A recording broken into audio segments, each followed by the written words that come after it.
Hey guys! Hello! So today I wanted to take a little time to help Atdiy help herself, if you will. Can you grab that wire that you usually use? Yes. She kind of stole one of my test cables, which has, spades on it there. And she's been tying little dinky wires to these holes and hooking them to her breadboard.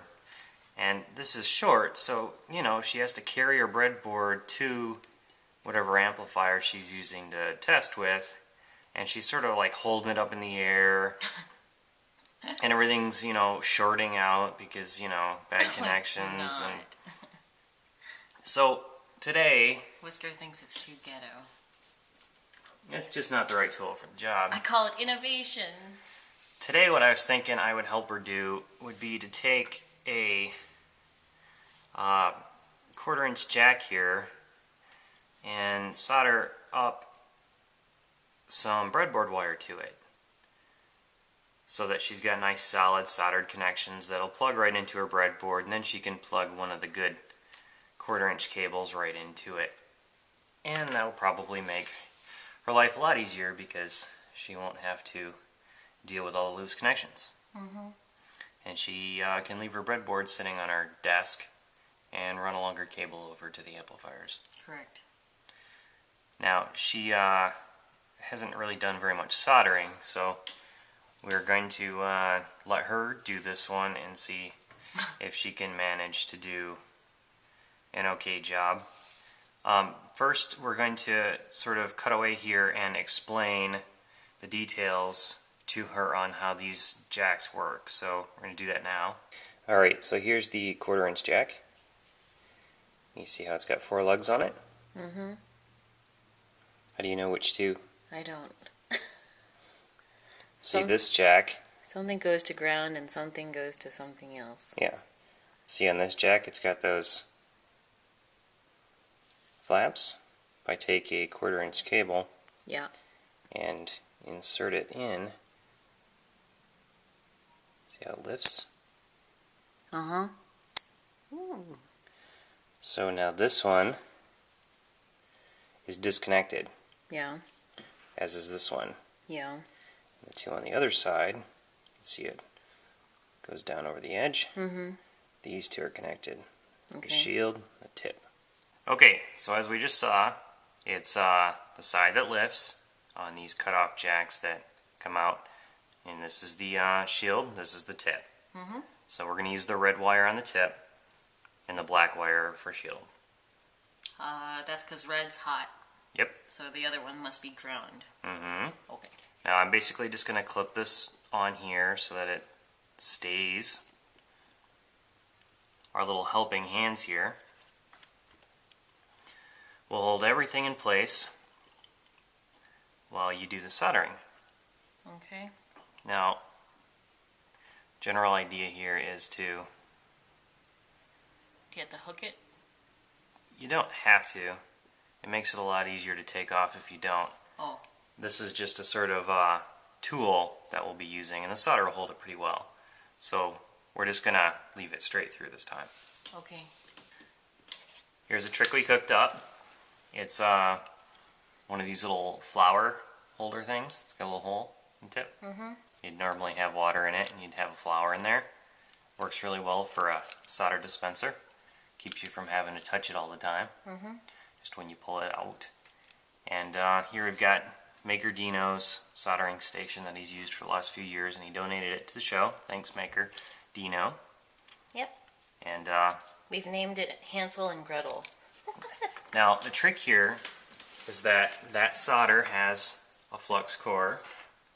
So as it melts, it's going to release the flux onto the metal surfaces, get them nice and clean so that solder will stick. But both of those surfaces need to be hot. Okay. You can't just heat one or the other. And you're heating the surface, not the solder. Okay?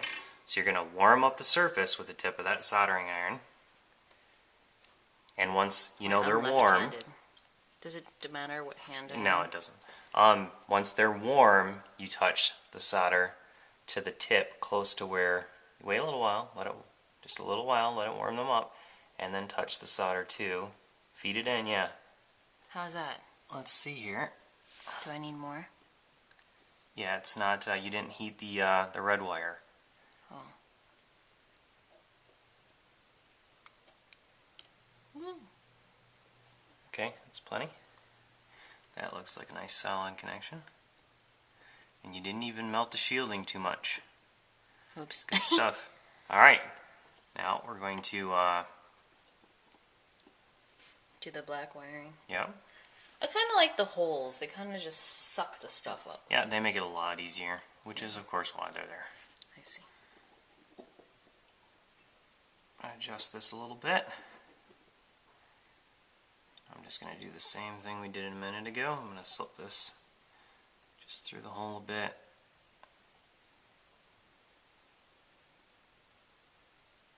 And that should be ready for you to do it again. Now keep in mind the most important thing is both those metal bits need to be warm for it to work well. See, what you did there is you didn't wait long enough for them to both get warm. Oh. Is that So why the it solder balled just up? sort of bubbled up there. Mm-hmm. It's really easy to fix.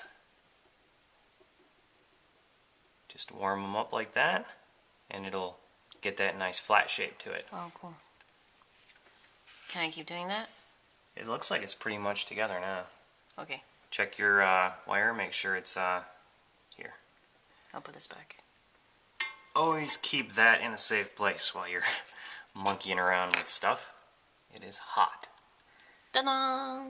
Alright, now Do we have to check connections? yeah, you can unplug the soldering iron. Unplugged.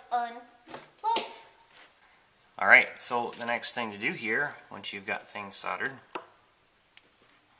is to give yourself a nice connection test. And if you don't have a meter that supports like a little chirping noise for when things are connected, you can always use the ohm meter. To see if there's any resistance. And if there is no resistance between the points, then it's obviously connected.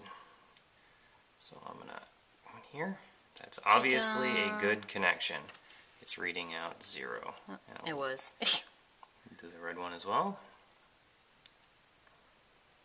Yay! And they're good. And now, grab a little breadboard here.